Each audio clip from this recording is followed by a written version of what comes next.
Hello and welcome, ladies and gentlemen. Thank you once again for joining me here at Ne0 Gets to Know. And of course, we've got another person brought on for a lovely interview and a bit more of a different person. We've got a manager in the likes of Punico. How are you doing, brother? I'm fine, yeah. Okay. Yeah, can't complain. Thank you very much for joining me. We figured out a time Thanks for having finally. me. Yeah, Yeah, exactly. finally. Was hard to find the time. Exactly, and now we've got it. So, but let's just get straight into it, right? How did you get into CSGO? How did you go from just a guy from Germany to now being, a very successful manager? You've been part of Fate, Hyenas most recently. Like, how did that come about? So it's quite funny how I came into CSGO. Mm-hmm.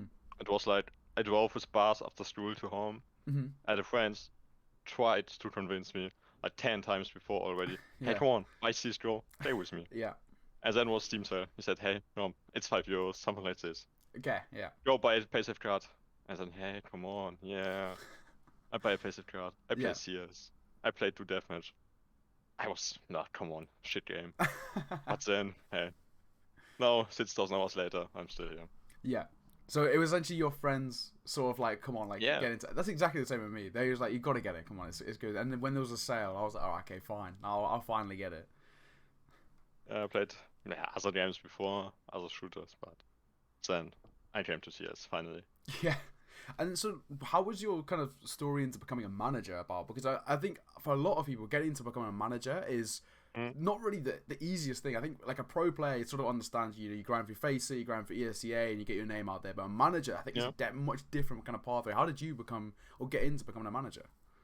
so it's yeah, quite different to be honest. So I had my own esport organization back in the days Hmm. because come on, I'm not too good to play Okay, on professional level, so sure. I wanted to be involved in this Hmm. kind of scene. That's why I decided to create my own new app, own org. And yeah, I had this for quite some time. It was an amateur org, of course, Sure, with different community teams, like 600 members. And the sure. peak time was quite big. Yeah. And then we shut down Hmm. financial wise because it wasn't worthy. Sure. And then, yeah, there were quite a few teams. So in Germany, you have a lot of national leagues. Yeah, yeah. So yeah, like 4 or 5 nowadays. Yeah. Then I contacted some teams, so hey, how's it looking? I want to get into it. Hmm. And yeah, I'd run it from a low amateur level in Germany to now hyenas level. Yeah, exactly. So essentially, it was all off the back of kind of starting your own org and then kind of Yeah, getting experience around that. had some experience in like have my own org, social media management for some other Sure. organization, broadcasters. And how tough was it kind of starting your own org? Because I think like from an outside perspective, it seems like a ridiculously hard thing to do. It takes a lot of time and a lot of work to Yeah, get an org it's off the ground. so much work. No one really pay attention to it Hmm. unless you come. You have to be proactive. You have to go to the guys. Hey, come on, I have something here. Hmm. You want to be part of it. So finding staff for this is pretty hard Yeah. because you can't offer money at the first time. So I started this with age of 16. Sure. Okay. That's yeah. I paid on for my own money. Right. Yeah. Yeah. And then essentially, yeah. So the biggest thing, I guess, was the financial side of things, right? Yeah, It's quite an expensive thing to start your own org. And you said you had multiple teams, right? You say? yeah. We were involved in CS League, Rainbow, Rocket League, all on Yeah. amateur level, So kind but of still, branched out, and it was all within the German scene. Was that? yeah, all German. Yeah. Okay. Yeah. Fair enough. So coming into sort of CS:GO, I think a lot of people kind of see this from a player perspective as well. I guess as well as a kind of an org perspective. What was your sort of influence coming in? And when you look at a lot of pro players, they look to people like I was speaking to JDC and he spoke about Shroud and Mhm. Scream. Was anyone for you that coming into the scene you kind of looked up to? Basically, I was, and I'm still a great fan of Fnatic. Yeah. So it's the old lineup back in the day. So I have to my left an autograph picture of the old guys like Olaf, JW, Crims, Whew. Okay. Dennis, Flusher, all in the IM trophy, signed by the guys. Yeah, That's pretty good. Olaf Meister, JW, still my favorite players. A standard, right? I mean, legends of the game, to be fair, Yeah, and still going as well. I mean, credit to them; they are still playing. So, I mean, they seem timeless. Those kind of guys. yeah, it's quite funny. So even though with Fate, we had Mhm. the one up at CS Summit Sits, the AMA event. Yeah, So it was quite an honor to play against the Dignitas with Gatewhite and Forest yeah. and all those players. It was. Yeah.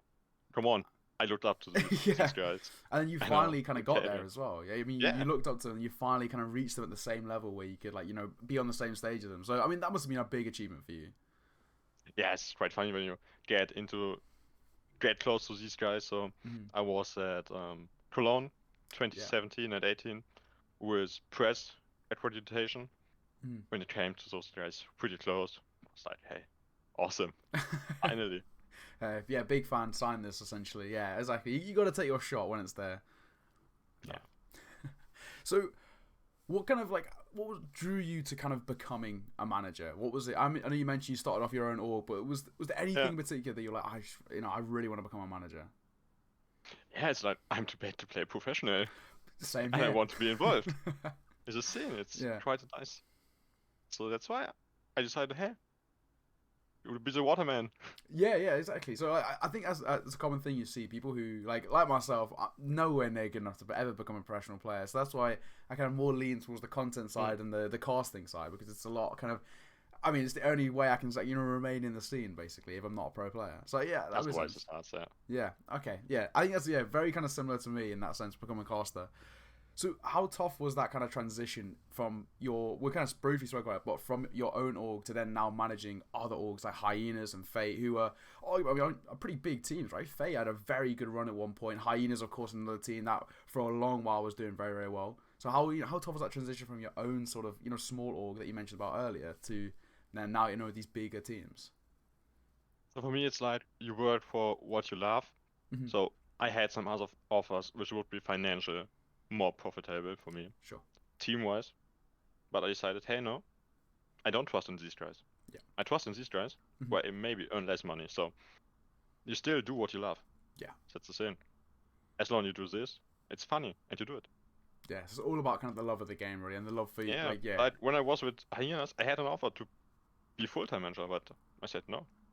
Are you able to I stick with these elaborate guys. on who that offer was from, or is it under wraps? It's from a top 30 team, Okay, yeah, fair enough. but I said no.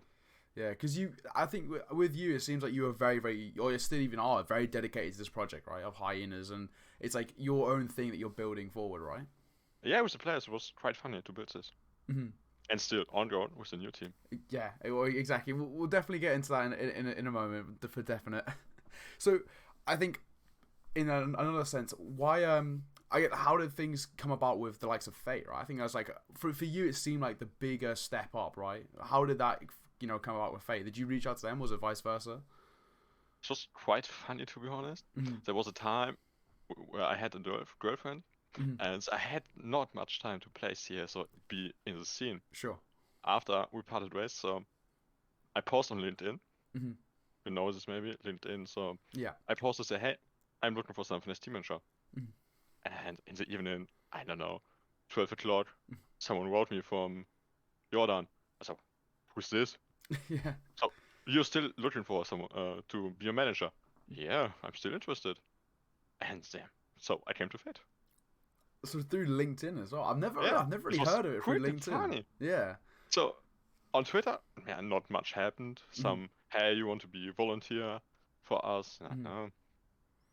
But then LinkedIn, hey, why not? I was quite surprised myself. Yeah, I've never really heard of people kind of getting picked up in the esports scene through LinkedIn. So that's actually I definitely, well, I guess for other people looking forward for jobs in becoming manager, working as part of a team, I guess LinkedIn's another kind of route you can go down now, not just Twitter. Yeah, you need to have a good network there. Yeah, I have sure. like 7,000 connections on LinkedIn. There we go. And surely one of them could have helped you, and exactly that's what happened. I mean, it exactly worked. Yeah, I've never heard of that coming through LinkedIn. So that's a rogue one, but I want to keep that in mind if I'm looking for something. I want to go to LinkedIn. Good luck with this. So, what drew you to kind of CS:GO over other games like Dota and like League of Legends, other kind of bigger esports? Because I mean, all of them, of course, require managers themselves. What was it that CS:GO? I don't know, to be honest. CSGO is an easy game to understand. So I never had the intention to play Dota or League. Yeah. Because it wasn't funny for me to watch this. Sure. So yeah, I had to. Come on, CSGO is also hard to learn. Yeah. Aim-wise, nade-wise, as a strategy. But other games, No, Just never, not interested. never So I had interested. an offer in Lead. Mhm. So yeah, for LEC, I was writing with one odd. There were two guys in the end, me and another one. Yeah. And yeah, I don't have a lead background, so they choose the one with the lead background. Sadly Yeah. for me. That makes sense. Yeah. But hey. So this is the only game I'm quite interested in, since a friend of me who was living two villages away is Mhm. now playing LEC. That's Wow. why Okay. I'm interested in lead Yeah. a bit. So following the scene and him. So if offers came from other games, would you take them? Right. So like if, if an offer came for a lead team and someone was like they were gonna give you like a proper paid role and all that, would you actually look into considering that? And Yeah, I'm of course interested mhm. if I'm interested in the project behind it. Sure. Not only the money. Right. Okay. So you have to actually kind of be dedicated to the project itself more Yeah. than yeah. So if I don't feel comfortable with the players, with the team, with the brand, Mhm. I Then might not consider to join. would there be any other games that you'd actually like consider yourself be like okay like maybe a Dota or Rocket League or Rainbow or anything like that? Tough question. Yeah. Of course not Valorant. Oh yeah, Valorant That's as not the well. game Yeah, I like. can't forget about Valorant. Yeah, of course. Yeah, maybe League or Rainbow would be the games. Mhm. And if I'm Valorant interested came in them. about, would that be something you consider as well? No, Nah, not that much. It's no. not what I like, because it's like too much. Yeah, anime style, Yeah, comet style. yeah, So when 5 people wanna cross a map, everyone, come on, yeah. no. Yeah, that makes sense. I think that All the seems to be perks the players have and yeah, wall hacking. So what's the perk of a player is? No. yeah. It does seem to be like a general consensus for CS players. Like it's just a little bit kind of too cartoony and a little bit kind of childish. Yeah, Yeah. Is it I compared don't to like the it. Die Hard? Yeah, I think it seems the general sort of consensus. So I guess let's talk about hyenas, right? How did Yeah. how did that come about for you? So I was free agent. Mhm. This was the same. I saw the post on HLTV. Great is teaming up with the guys. And then I wrote, Fessor, hey, how's it going? Yeah. You might interested? Because before this, I was working with duelers. Oh yeah, yeah, That's yeah. the thing. I was working with duelers, and they came to an org, but the org has another manager. So Yeah. there was no place for me. So I was free Right. agent again. Then I teamed up with hyenas. Ah, okay. So you saw that they were essentially looking for someone, and that's how it came about, essentially. No, I was like, hey, you might be interested in someone? That was Ah, the thing. okay. All right. Okay, sure. That makes sense. And of course, I So know, be like, proactive. yeah, in terms of kind of recent events, obviously, Heine's now the kind of recent project has fallen apart with the Yeah. Danish side. What was the kind of your view on that, and what happened there? Yeah, it was a sadly end, to be honest. Mm-hmm. That Cowboy retired, so I didn't knew it till I got the information from players. So Ah, okay. it was like 2 or 3 weeks before we disbanded. Yeah. We knew it, that Cowboy will retire. We just waited for him, that he will do it. It was quite sad, because we were pretty close to sign with Nord before this, Ah, okay. but this failed. That was the problem, Mm-hmm. maybe. So yeah, maybe would we get signed by the org? Mm-hmm. Or could come other ways. I think for the general consensus for Kiebi sort of retiring, it seemed like such an early age to retire. I mean, of course, like he's done so much already. I mean, he's won a major. I mean, he's been at that top level for so long. What are your thoughts on like that kind of early retirement from him? Like, I think for me, it seems like very, very early. I wouldn't be surprised if we maybe one day saw him come back. Yeah, comeback wouldn't surprise me either. Mm-hmm. That's the thing, but I felt like he was burned out from the game. He Yeah. hadn't the same fun he had playing before. Mm-hmm. That was my view. So essentially, it could be maybe seen as a bit of a break, right? I think a lot of players do actually burn out when you play at that level for such a long time. Yeah. So it's quite understandable. He was like overhyped with a major MVP. So Yeah. what he also said, Mm-hmm. that he would wished that it never happened, that he was the MVP. Yeah. In one interview he said it, I mean. Yeah. That's why. It's a lot of pressure, isn't it? Like, and I have Yeah. that. I can always you are Like, a major so- MVP. Yeah, so every time we played, it was like Clearby the major MVP and the others. Yeah, I can imagine. Yeah, Everyone so was much like, pressure. hey, Clearby, AZ. Those two guys were always in the podcast. Yeah. And I imagine that pressure must have been like a big thing on Hyenas the entire time you guys were playing together. There's always that like that kind of pressure from their past, essentially. Yeah, we had pretty good results, of course. Mm. So the first game against FPS, I don't want to talk about this. We bombed out in this game. They were Yeah. pretty strong. We, Mm. we not. But after this, we won strong games against Antwerp a Yeah, few a times. huge team to beat as well. I mean, there's such the form they've been in as well. It's a big Yeah. team to take down. One fun spot, one time. Placed second place. Yeah. But hey, Yeah. was a good one for the start. I can imagine. I guess like in terms of in that roster itself, what was it like managing them? I mean, we already kind of spoke about the big names. You know, of course, you already mentioned AZ and Kierby, but the roster as a whole, I mean, there's some legends in that team. It must have been obviously quite fun to kind of manage them. Yeah, it's always quite funny to work with these kind of players. Mm-hmm. So a lot of experienced players like AZ Gate hereby, Mm-hmm. but also the newer ones. Bow Up wasn't that long as a scene, and Fessor, an upcoming talent. Talented, yeah, very talented. I mean, at such a young age as well. So yeah, he's pretty nice. Yeah, I mean that roster had a lot of potential and a lot of talent, as you mentioned. It's sad to see it end the way it did, basically. Yeah, good for me. I had a bet with Fessor each time he got MVP. I owe him ice cream, so good financial advice for me. Yeah, I was gonna say. I mean, he had some good games as well. I mean, a couple of ones I was casting.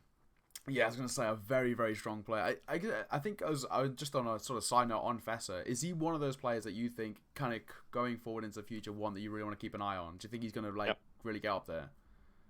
He will go up, of course. Yeah. It wouldn't surprise me to see him in top 20 in like 2 years. Maybe. Yeah, top 20. I mean, his form for like the kind of since 2021 seems to have just been skyrocketing, like just better and better. It's like a headshot multi-kill machine. I mean, that must be beautiful to headshot. manage. Yeah, I mean, managing someone like that who just go on Fessor, just go kill. I mean, that must be so much fun. Fessor, go headshot. Come on. Well, I mean, you can't complain with that as a manager. So, yeah. What was the kind of the most important thing you learned from that roster, kind of going forward? Has also like the next step with the players. So Fate was like players from, also full-time players, but another level of full-time players. Yeah. So that's what was the experience they had. Sure. You also learn from the experience the players have. Yeah. How they do it. Yeah. How they used to it. How they scheduled all this stuff. Yeah, I can imagine, right? Their experience, even though you're not professionally playing, just their experience and how they're used to it, it must have been like a big for you. You must have learned so much from it. Yeah, I learned a lot from them. That's true. Yeah. So on a different note, but how good does it feel to have Lands back finally? I can't wait for LANs, man. Yeah. I can't wait anymore. So my last LAN was in Helsinki at the start of 2020, like 1 month before everything ended. Yeah. I was bad, there was Fate. It was before Havu skyrocketed. Yes, yeah. I think we lost 64 and 63 against them on LAN. They're a good team, though. It's the Finnish LAN. Yeah. So it was quite fun. Yeah. So, what is the sort of next steps for the Hyena rosters? You already had a few hints, but any sort of information you can give me going forward for Hyenas? What's happening with this roster? Yeah, so I'm working with a new team. Okay. Yeah. With the MSL team. Yeah. That's what I'm now doing. Yeah. So Hyenas as name won't come back. So it won't be called Hyenas anymore. No. Ah, okay. With a new name. With some old players, maybe some new players. Okay, sure. Do you have you decided on a new name yet? Even if you don't want to tell me, have you has the rebrand kind of been thought out?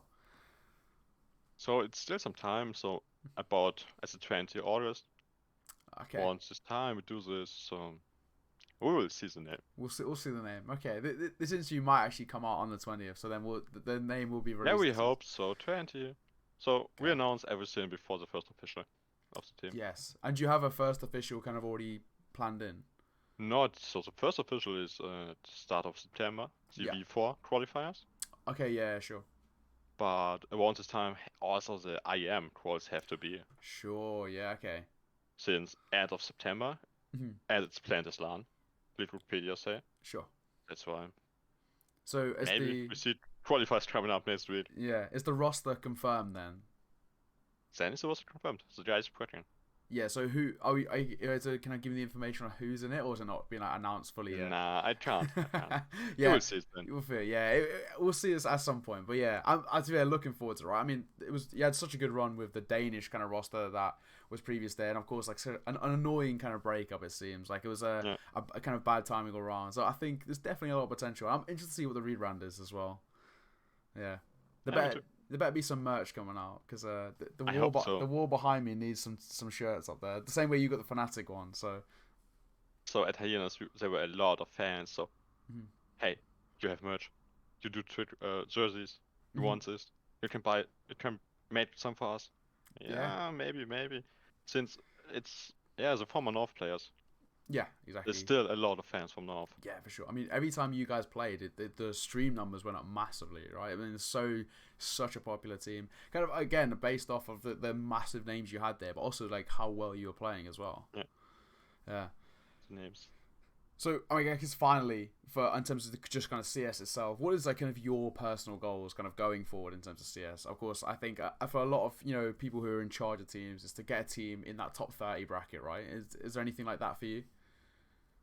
And my goal is to work on a major with the team. Ah, okay, yeah. Be on a major. Yeah. That's what I want to achieve. Sure. And do you think this new roster has the potential to get there? Not this year, because it's hard to qualify this year. Yeah. Of course. Yeah. As you can imagine, so I think we would need to win the Nets arm up for this. But next year, of course. It's possible. Yeah. Everything is possible. No, for sure. And the roster, I mean, you seem to have quite a lot of faith in them, right? There's some good players going into this team. I trust in this team.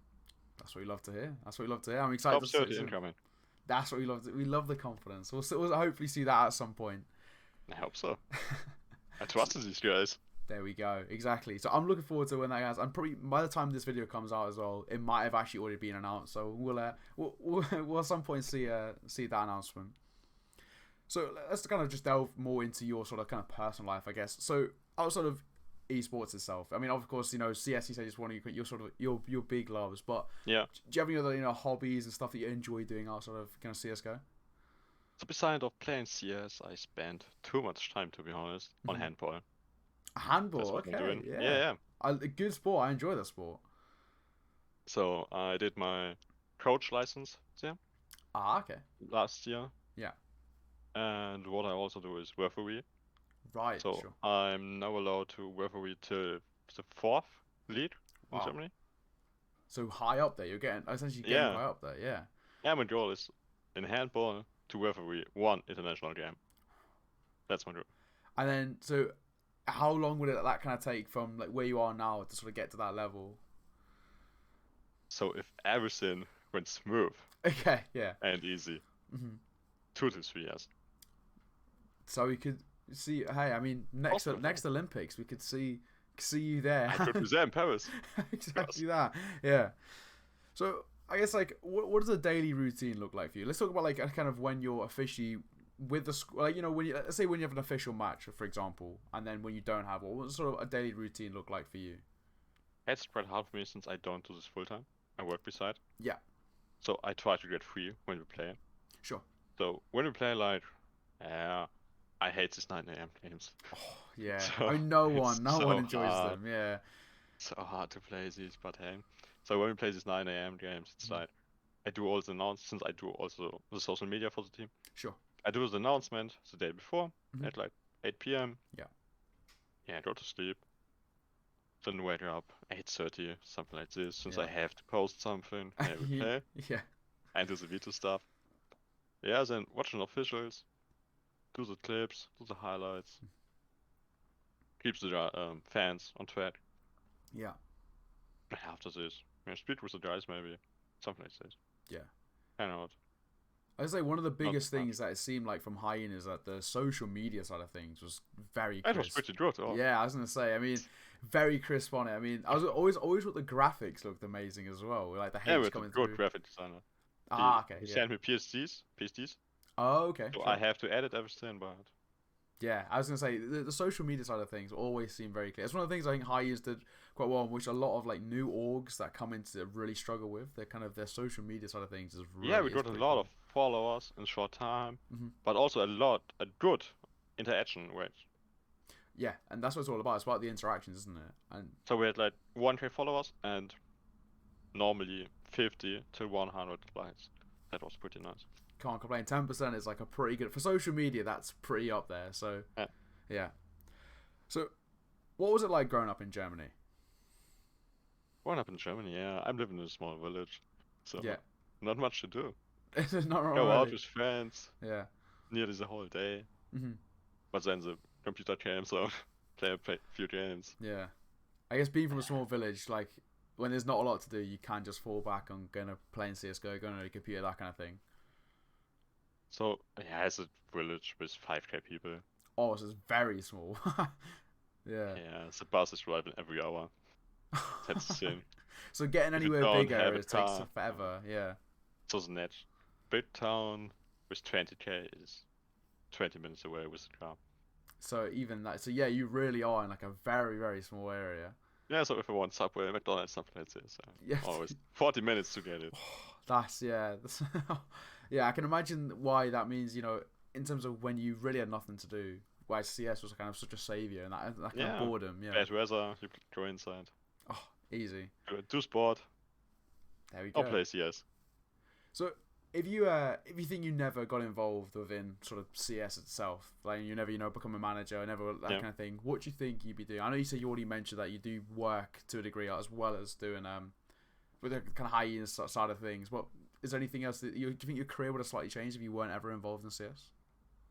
Would not be involved in CS. I maybe would as event manager.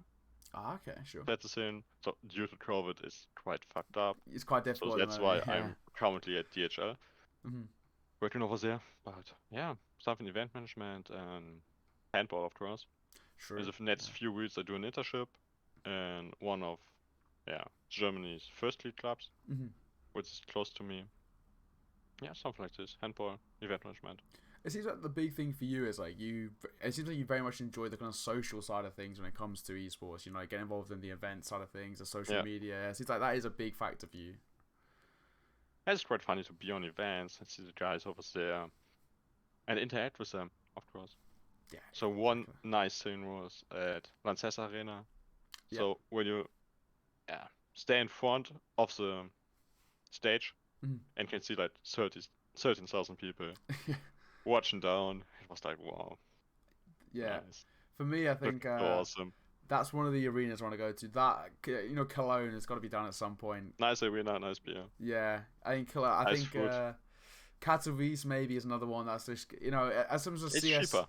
Yeah, the bucket list of places to go, they're definitely up there. I mean, I've still yet never been to a LAN in my life, so No? no. So like, I only got into like CS properly maybe 3 years ago. So think about sort of things, and then I was meant to go to one during COVID, and then of course COVID. So Okay.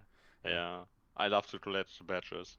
That's the thing. So I have a wall. Here was all my badges yeah, from the last events. It's pretty nice. and the autograph See as the well. old events. Yeah, it's there. Yeah. The badges there. So I also worked on PUBG on Okay. the PGI. Maybe you know it.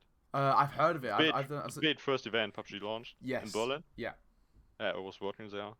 It's also pretty nice. So were you on events kind of side of thing, working there? Yeah, it's pretty Yeah. nice. And what is PUBG in terms of how different is PUBG in terms of the event side of things to CS:GO? So one thing is you need a lot of more PCs. For That's one PUBG? thing. Yeah, I need a lot of more PCs Really? Okay. to run it. Yeah, I think the Chinese guy flew in a 1,000 PCs for one event. Wow, Jesus. So what is the reason for needing that many more? Basically, you have more players on stage. True. Each team has an own team observer with two PCs. Oh, yes, true. You have an observer for the map with two PCs. And then you have the general observing and graphic. So many people involved. God, that electricity So we nearly bill. crashed the arena. We crashed the arena. That was What? the thing. I'm not The even AC surprised. didn't work. I'm So not- many PCs AC crashed. Yeah, I'm literally not even surprised. That electricity bill must have been insane. It was insane. So let's go into the kind of a few more just general questions from places like Yeah. Twitter and Reddit and that kind of thing. So we want to briefly kind of mention it, but what are your honest thoughts on Valorant? Do you think it's any ever something you'd get into like at all? No, Never. never played this. Never want to play this. Yeah, it's That's just my not thought. doesn't interest you at all. I don't like it. No. So if I see it, I don't like it.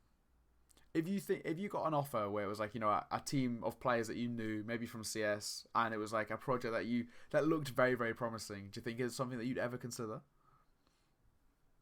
Then it really depends on the players, to be honest. Okay, sure. If I like the players, then yeah. As long as I don't have to watch these games. I was Just gonna social say. media. Yeah, I have to watch the Then I'm games fine. and then yeah. So I mean, we already kind of mentioned that you've worked with like a bunch of different players from a bunch of different teams in your career. Who's the best player you've ever managed? So if you speak about the highest graduated players, Mhm. it's of course Kerber and AZ. Yeah. But I also had a lot of talented players. Mhm. So Han is a talented op, of course. Yeah. So I was working with him in Fate. He's doing really well now as well. Yeah, he came in like a friend of mine. So hey, I have a new friend here. Hmm. Want to play professional? Yeah. Okay. Yeah. No. Okay. Maybe not. Yeah. We tried. And then he skyrocketed. And It was crazy. now I didn't I expect mean, it yeah. after the first game. So that he will now play on this level. Hmm. Props to him. Was he one of those But- players that when you saw him straight away, you kind of thought he'd go all the way, or was it kind of a little bit 50-50? So he had a not so good first game as stand-in, Oh, okay. but then he developed straight. Hmm. So yeah, I trusted him Mhm. after a few games. And now, I mean, he's one of the kind of Top he's one of those kind One of of the big best offers. big AWPers. Top 30. Yeah, everyone speaks about kind of the kind of new up and coming AWPers like him and Torzi, right? I mean, those guys are really kind of leading the charge going forward. So I mean, fair play to him. He's managed to make it work. And I guess you saw the early doors of him coming into the scene. It was very funny. So he is talented. Fast of course is also pretty talented. Yeah, So those are one of the two most talented players For sure. I worked with. yeah. I have to agree. I mean, especially with I mean, Hearn's obviously smashing it now, but Professor as well. I mean, he's one of those players that like you'd expect him to be a big name going forward as well. I mean, he's still very young as well, so he's got a long career ahead of him. It's pretty young. Yeah, he's got a career 20, ahead I of mean. him. Yeah. Yeah. So another kind of random question, but Lionel Messi or Cristiano Ronaldo? If you had to pick one, it's what we ask every week. Is a go-to question. Yeah. So for me, as FC Bayern fan, Ah, okay, yeah. but if I have to choose, Messi. Any reason why? So both are pretty nice guys. Mhm. Both work a lot for other people. What you see, but yeah, if I see the guys, I feel more comfortable Mhm. with Messi. Yeah, that makes sense. And He's obviously, just gone to PSG now as well, as of yesterday. So big, nice move. yeah, Unexpected, to be honest, to see this. yeah, no, without a doubt, for sure. So, lastly, I kind of think, but how does just any old person, how does one become a CS manager? What would your advice be to someone trying to become a CS:GO manager? Yeah, my advice: start at low level, go proactive to the teams if they're interested in something like who helps them. So Mhm. most of the lower teams, Yeah. have the IGL or captain doing all the work for them, Mhm. since they can't afford something. You have to be volunteer at the first time. Yeah. That's the thing. You can't expect money from the first day. For sure. You start to work as manager. That's what I think. You have to prove yourself. Yeah, so it's like I think that's very similar in a lot of esports roles. Is you do start off volunteering, but it's about getting experience, right? Yeah, and you need to have experience Yeah. to And go then- up and up. Once you've got that experience, then you can do what you've done, which is kind of look to more bigger teams. Fate coming in, Gorillas, and then of course now Hyenas / whatever the new branding is going to be called. Yeah, we'll see. There we go. So yeah, start at that low level, graft your way up, get experience under your belt, and then that's when it comes in easier. Climbs the wins. Perfect stuff. Well, that concludes actually all of our questions. This is a kind of Nice. a period now. If anything you want to plug, anything you already kind of briefly spoke. There's a rebrand coming, but anything to look out for? Is there any obviously your YouTube and Twitter are below as well on here, but anything else you want to plug, feel free to do it now. No, nothing. Okay, well, we'll look out for the rebrand coming soon, and of course the team I'm announcement. hyped for this. Yeah, so am I. You're hyped. A lot of fans are hyped. Yeah, I mean, to be fair, this is Hyenas. I commentated them quite a few times in terms of Pinnacle and Fun Spark and those those kind of events. So I'm looking forward to seeing them. Maybe I might see them in the Home Sweet Home series as well, and the next Fun Sparks and all that stuff. So looking forward to it. Well, I mean, thank you very much for joining me. It's been an absolute pleasure. Thanks for having me. Yeah, and of course, this will be out hopefully sometimes around the time of the announcement. So pretty perfect timing. We hope so. Yeah, but thank you very much, brother. Thank you again, everyone as well at home for watching. Been an absolute pleasure, and I'll see you all in the next one. Peace out.